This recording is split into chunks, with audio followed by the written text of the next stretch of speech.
And so they see themselves being kind of like a Great Britain of the Middle East, where they manage all the affairs, they set the rules and order, and they manage the conflicts. They have their own little puppets that they're managing, and then you'll see. Well, you may say, well, what about the United States? Don't they have their views?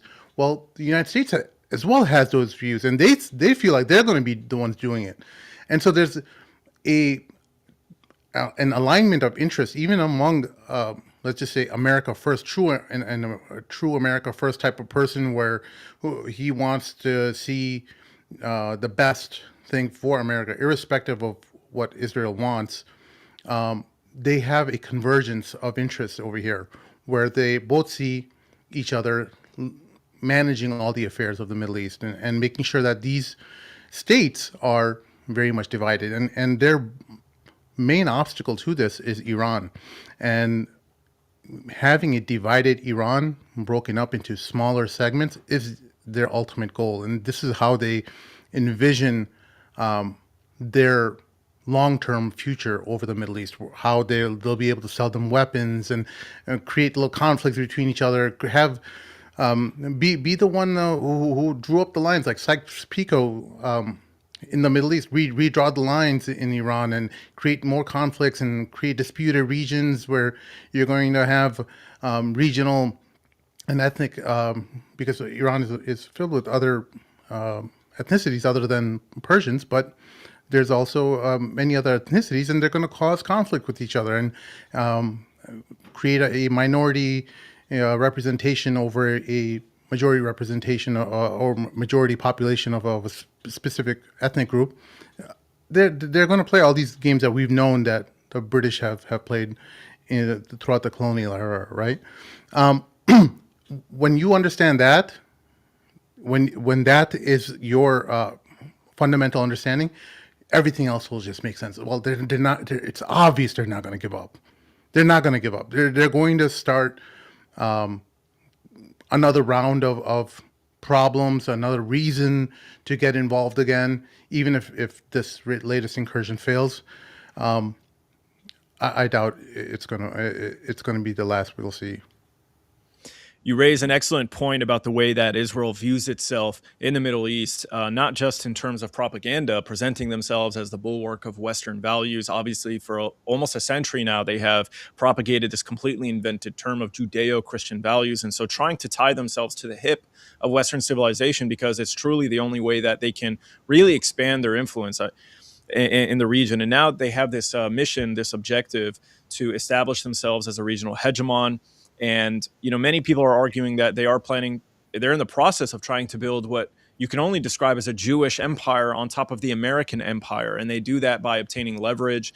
And now,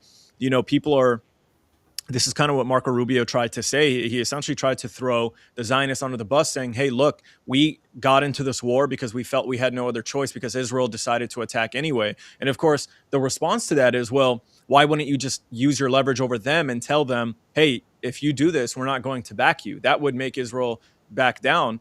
But obviously that isn't what happened. And so many Americans now are wondering, why would you make such a foolish decision, given that Americans are now dying, not going to die, but already dying because of this? So I want to share with you, in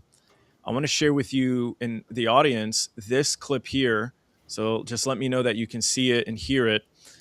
This is something Al Jazeera posted that demonstrates the damage that has been done to US bases. And this has actually angered many people in the Middle East, because they're upset that they would reveal the damage done to American bases. So they've taken out radars. This is, I think, in Erbil in northern Iraq. They took out an ammunition depot. So just look at the damage they've done. And so Americans are dying. U.S. bases in the region are being affected. And so this is obviously not a war that's truly in America's interest. And I don't say that to strip America of their responsibility. Obviously, we know about the Pentagon Papers. We know about the Path to Persia think tank papers. They've been talking about this for a very long time. But the question that we have to ask is, why now?